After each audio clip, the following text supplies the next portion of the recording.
이 시간 말씀을 받겠습니다. 이 복된 시간에 우리에게 주시는 하나님의 말씀은 야고보서 4장 1절에서 10절까지의 말씀입니다. 야고보서 4장 1절에서 10절까지의 말씀, 겸손한 자의 기도를 들으시는 하나님이라는 제목으로 말씀을 받겠습니다. 야고보서 4장 1절에서 10절까지 말씀을 한 절씩 교독해서 읽겠습니다. 너희 중에 싸움이 어디로부터, 다툼이 어디로부터 나느냐? 너희 지체 중에서 싸우는 정욕으로부터 나는 것이 아니냐? 너희는 욕심을 내어도 얻지 못하여, 살인하며 시기하여도 능히 취하지 못함으로 다투고 싸우는도다. 너희가 얻지 못함은 구하지 아니하기 때문이요, 구하여도 받지 못함은 정욕으로 쓰려고 잘못 구하기 때문이라. 가늠한 여인들아, 세상과 벗된 것이 하나님과 원수됨을 알지 못하느냐? 그런즉 누구든지 세상과 벗이 되고자 하는 자는 스스로 하나님과 원수되는 것이니라. 너희는 하나님이 우리 속에 거하게 하신 성령이 시기하기까지 사모한다 하신 말씀을 헛된 줄로 생각하느냐? 그러나 더욱 큰 은혜를 주시나니, 그러므로 일렀으되 하나님이 교만한 자를 물리치시고 겸손한 자에게 은혜를 주신다 하였느니라. 그런즉 너희는 하나님께 복종할지어다. 마귀를 대적하라. 그리하면 너희를 피하리라. 하나님을 가까이 하라. 그리하면 너희를 가까이 하시리라. 죄인들아, 손을 깨끗이 하라. 두 마음을 품은 자들아, 마음을 성결하게 하라. 슬퍼하며 애통하며 울지어다. 너희 웃음을 애통으로, 너희 즐거움을 근심으로 바꿀지어다. 주 앞에서 낮추라. 그리하면 주께서 너희를 높이시리라. 아멘. 오늘 사도는 싸움과 분쟁이 바로 정욕에서부터 발생하고 있다고 우리에게 말하고 있습니다. 사실 죄의 근본은 욕심에서부터 시작됩니다. 성경은 욕심이 잉태한 즉 죄를 낳고 죄가 장성한 즉 사망을 낳았다고 말하고 있습니다. 모든 근심과 걱정과 고통은 바로 이 욕심에서부터 시작되는 것입니다. 바로 이 욕심은 바로 하나님의 중심으로 사는 것이 아니라 내 자신이 중심으로 되어 살아가고 있을 때 나오는 것입니다. 그것이 바로 욕심입니다. 하나님의 중심대로, 하나님의 뜻대로 살아가지 못하고 내 정욕대로, 내 욕심대로 살아가는 그 삶의 모습이 바로 이 죄의 근본된 모습이라는 것을 성경은 우리에게 말씀하고 있습니다. 반대로 하나님의 은혜를 받고 성령의 충만한 곳에는 나 중심의 삶에서 벗어나서 하나님 중심의 삶, 교회 중심의 삶을 살아가게 됩니다. 하나님은 그렇게 하나님의 은혜를 받은 자에게 온전한 회복을 허락하여 주십니다. 욕심에서 벗어나서 하나님의 중심으로, 말씀 중심으로, 교회 영적 지도자 중심으로 살아갈 수 있도록 인도하여 가시는 것입니다. 그래서 예수님은 교회를 세우셨습니다. 내 힘으로, 내 혼자만의 힘으로 나아갈 수 있는 것이 아니기에 하나님은 교회를 통하여서 믿음과 우리의 신앙생활을 나아갈 수 있도록 하셨습니다. 초대교회에 성령께서 임하였을 때 그들의 변화된 모습이 어떠하였습니까?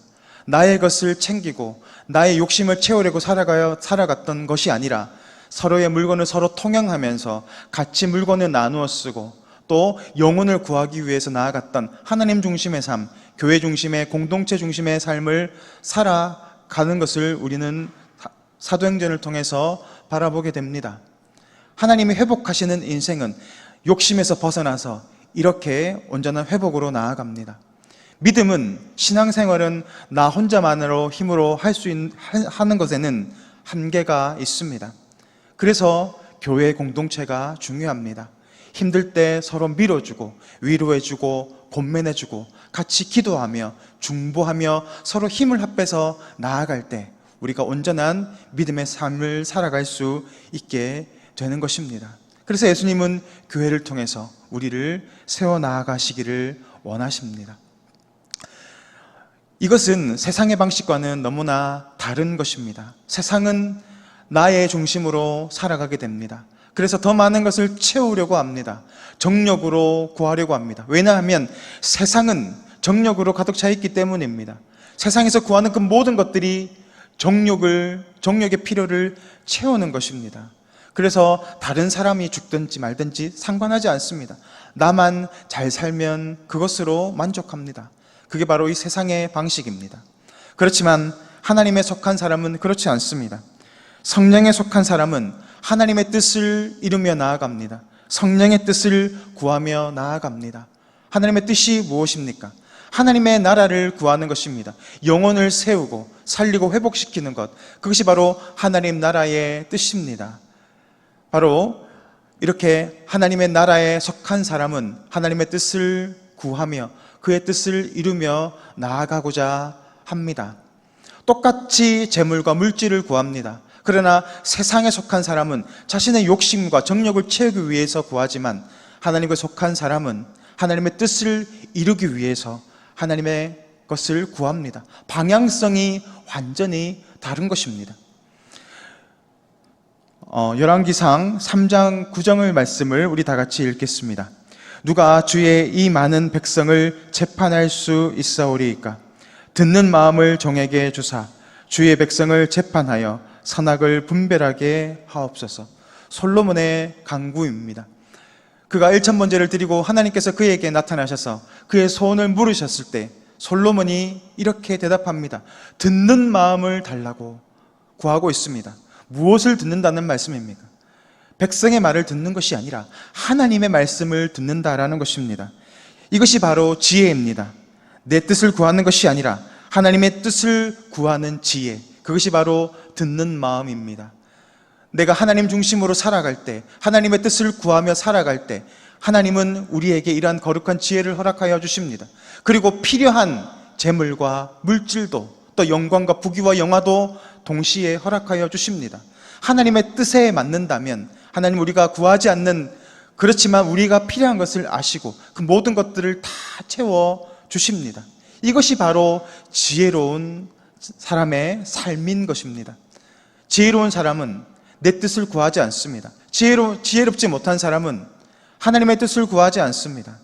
그래서 하나님에게 기도하지도 않고 하나님의 뜻을 구하지도 않고, 기도를 해도 정욕으로 쓰려고 잘못 구합니다. 그러니까 하나님이 허락해 주시 않는 것입니다. 왜냐하면 정욕으로 구하면 그 인생이 멸망당할 것이 뻔하기 때문에 하나님은 그것을 허락하지 않습니다. 그러나 하나님의 뜻을 구하고 하나님의 나라를 구하는 자에게는 하나님께서 그의 소원을 채워 주십니다. 기도를 응답받는 가장 좋은 방법은 내 뜻을 구하는 것이 아니라 하나님의 뜻을 구하며 나아가는 것입니다. 그러므로 내 뜻과 하나님의 뜻이 하나가 되면 우리가 구하는 그 기도의 제목들이 온전히 응답받게 되는 것입니다. 오늘 사도는 이러한 현상을 겸손과 교만의 모습에서 발견하고 있습니다. 겸손이 무엇입니까? 하나님의 뜻에 절대적으로 복종하는 것입니다. 하나님의 뜻에 절대적으로 복종하기 위한 그 겸손을 이루기 위해서는 오늘 사도는 마귀를 대적해야 할 것이다 라고 말씀하고 있습니다. 우리가 마귀를 대적할 때 교만이 떠나갑니다.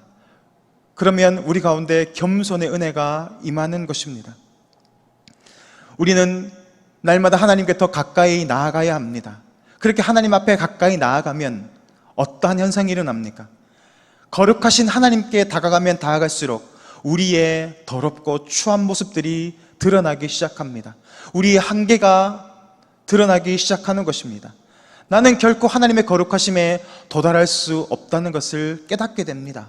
그러면 어떻게 될까요? 오늘 사도는 손을 씻는다, 손을 깨끗이 하라라고 8절에서 말하고 있습니다. 손을 깨끗이 한다라는 것은 회개한다라는 의미입니다. 거룩하신 하나님께 나아가게 될 때 우리의 소망 없음을 발견하게 되는 것입니다.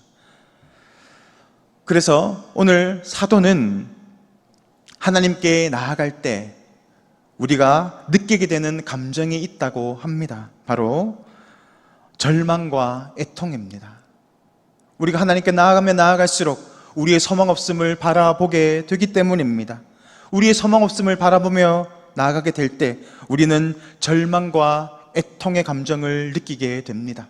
성경은 바로 이것이 겸손이다라고 말하고 있습니다. 사도 바울도 똑같은 것을 경험합니다. 자신이 마음속에 두 가지 마음이 있는 것을 발견합니다. 그러면서 날마다 정욕에, 그 육신의 모습에 끌려오고 있는 자신의 모습을 발견하면서 오라, 나는 공고한 자로다. 이 사망의 몸에서 누가 나를 건져내겠는가라고 탄식하고 있습니다. 그러한 모습이 바로 겸손입니다. 하나님은 그러한 겸손한 모습을 통해서 하나님의 은혜를 구하고 하나님의 자비하심을 구하며 나아가는 심령 가운데, 그들의 기도의 간구 가운데 응답하여 주신다라는 것입니다. 우리는 우리의 소원을 아뢰기 위해서 날마다 주님의 보좌 앞에 나아가야 합니다. 주님의 보좌 앞에 나아갈 때 우리의 소망 없음을 바라보게 되고 애통하는 심령, 또 절망하는 심령 가운데 겸손히 엎드리며 하나님의 은혜를 구하게 되는 것입니다. 오늘도 우리는 하나님께 우리의 기도의 제목을 가지고 이 자리에 나오신 줄 믿습니다. 기도의 응답을 받기 위해서 먼저 우리의 소망 없음을 바라봅시다. 우리의 소망 없음을 바라보며, 우리 한계를 바라보며 겸손히 하나님께 엎드리고 은혜를 구할 때 하나님은 우리에게 필요한 은혜와 능력을 허락하여 주실 줄 믿습니다. 오늘도 그러한 응답을 받으시는 복된 성도님들 되시기를 주님의 이름으로 축복합니다. 이 시간 화면을 보시고 기도의 제목을 다 같이 읽겠습니다. 시작. 우리 속에 있는 거짓됨과 위선의 모습을 발견하고 말씀으로 대적하여 승리하게 하소서. 나의 한계를 바라보며 겸손히 엎드림으로 필요한 은혜와 능력을 공급받게 하소서. 이 시간 다 같이 기도드리겠습니다. 우리의 능력이 되시는 하나님 아버지, 이 시간 이 말씀을 통하여서 우리의 소망 없는 모습을 바라보게 됩니다. 우리 속에 있는 정욕과 세상 가운데 속해 있는 모습이 있다면 세상에 속해 있는 그 모습들을 다 대적하게 하시고 모두 겸손히 하나님 앞에 엎드려 우리의 소망 없음을 아뢰고 하나님의 은혜를 구하며 겸손히 애통하는 심령으로 나아가기를 원합니다.